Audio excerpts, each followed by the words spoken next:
Pernah nggak sih Anda lihat seorang pemimpin terus dalam hati bertanya, orang ini bisa beneran saya percaya nggak ya?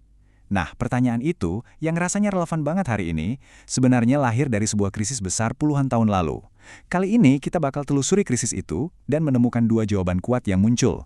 Dua gaya kepemimpinan yang dirancang khusus untuk membangun kembali kepercayaan.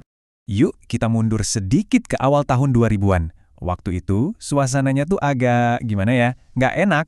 Kepercayaan publik ke para pemimpin, baik itu di dunia bisnis maupun politik, lagi anjlok-anjloknya. Sebenarnya ada apa sih? Coba deh, lihat lini masa ini.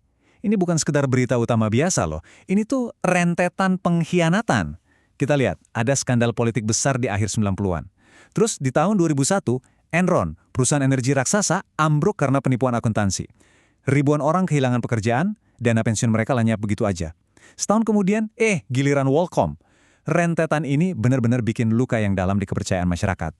Nah, krisis ini tuh maksa kita semua buat berhenti sejenak dan nanya, kalau model kepemimpinan yang ada ternyata gagal, terus apa dong gantinya?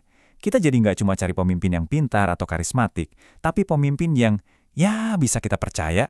Dari reruntuhan krisis kepercayaan itu, muncullah dua jawaban yang kuat banget. Di satu sisi, ada kepemimpinan otentik yang fokusnya ke dalam diri. Apakah saya jujur sama nilai-nilai saya sendiri? Terus di sisi lain, ada kepemimpinan pelayan yang fokusnya keluar. Gimana caranya saya bisa bantu orang lain? Dua-duanya ini menawarkan jalan buat ngebangun lagi kepercayaan yang udah hilang. Oke, mari kita kupas satu-satu ya. Solusi pertama, kepemimpinan autentik. Anggap aja ini kayak upaya menemukan lagi kompas di dalam diri seorang pemimpin. Model ini tuh punya 4 pilar utama. Semuanya dimulai dari kesadaran diri. Ini soal benar-benar paham siapa sih diri kita, apa yang penting buat kita. Lanjut ke transparansi. Artinya berani nunjukin diri kita apa adanya, nggak pakai topeng. Pilar ketiga, pemrosesan yang seimbang. Ini maksudnya kita aktif cari sudut pandang lain, bahkan yang nggak kita suka, sebelum ambil keputusan. Nah, yang menyatukan semuanya adalah perspektif moral internal.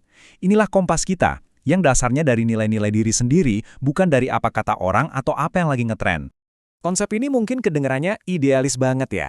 Tapi, ada loh contoh nyata yang nunjukin gimana kepemimpinan otentik ini bekerja di bawah tekanan yang luar biasa. Kutipan ini pas banget buat ngegambarin satu momen penting. Setelah skandal politik di akhir tahun 90-an, Al Gore yang waktu itu jadi wakil presiden, milih buat jaga jarak dari atasannya. Secara politik, ini gila sih, bisa banget bikin dia kalah pemilu. Tapi, dia lebih milih buat setia sama kompas moralnya. Dia memilih jalan sunyi itu. Terus, apa hasilnya?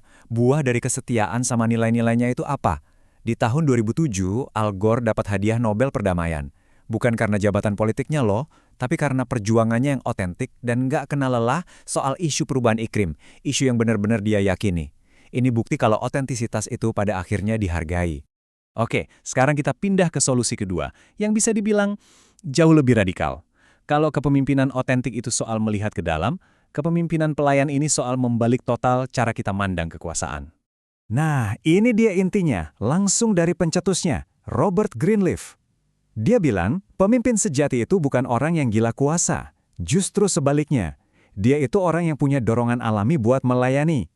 Keinginan buat memimpin itu baru datang sebagai pilihan sadar setelah ada keinginan buat melayani. Tabel ini nunjukin bedanya secara jelek banget. Pemimpin tradisional kan nanyanya, gimana caranya kamu bisa bantu saya sukses? Piramidanya ke atas, ke arah dia. Tapi pemimpin pelayan, dia balikin piramidanya dan nanya, gimana saya bisa bantu kamu sukses? Fokusnya itu ke pertumbuhan tim, bukan ego pribadi.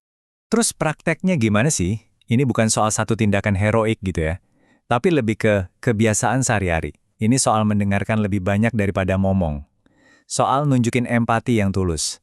Soal meyakinkan bukan nyuruh-nyuruh. Dan yang paling utama, ini soal komitmen yang dalam banget buat bantu orang lain bertumbuh. Dan jadi versi terbaik dari diri mereka. Oke, kita udah bahas dua filosofi yang keren banget. Sekarang kita lihat gimana ini diterapin di dunia nyata, dan yang paling penting, apa artinya ini buat Anda. Nah, ini poin yang penting banget. Kepemimpinan pelayan tuh bukan cuma ide baik-baik yang nggak realistis. Justru sebaliknya, ini adalah strategi yang udah terbukti dan dipakai sama beberapa perusahaan papan atas buat sukses jangka panjang. Lihat deh, cakupannya luas banget. Mulai dari raksasa kopi kayak Starbucks, sampai maskapai penerbangan yang super terkenal sama budayanya, Southwest Airlines. Dari organisasi nirlaba yang mengubah hidup, sampai sistem kesehatan yang rumit. Model ini berhasil di mana-mana karena intinya satu, fokus ke aset yang paling penting, yaitu manusia. Jadi, pelajaran utamanya tuh gini. Melayani orang lain sama mencapai tujuan organisasi itu bukan dua hal yang berlawanan. Malah sebaliknya, melayani tim Anda adalah cara paling efektif buat mencapai tujuan itu. Kita udah lihat contoh-contoh yang besar kan, tapi kekuatan sebenarnya dari ide-ide ini baru muncul waktu kita coba terapin ke diri kita sendiri. Coba deh kita berhenti sejenak buat pertanyaan ini. Ini benar-benar intinya kepemimpinan otentik. Coba pikirin deh, apa 3 hal yang jadi kompas hidup Anda? Kejujuran, integritas, kasih sayang, apapun itu, coba kenali. Dan ini pertanyaan terakhir buat kita renungkan bareng-bareng. Coba bayangin deh, kalau setiap keputusan, setiap obrolan, setiap tindakan Anda, semuanya dipandu sama nilai-nilai inti tadi. Bukan karena ada yang nyuruh, tapi karena datang dari dalam diri. Kira-kira pemimpin seperti apa yang bakal Anda lihat di cermin? Anda bakal jadi orang seperti apa? Itulah tantangan sekaligus janji dari kepemimpinan yang sejati.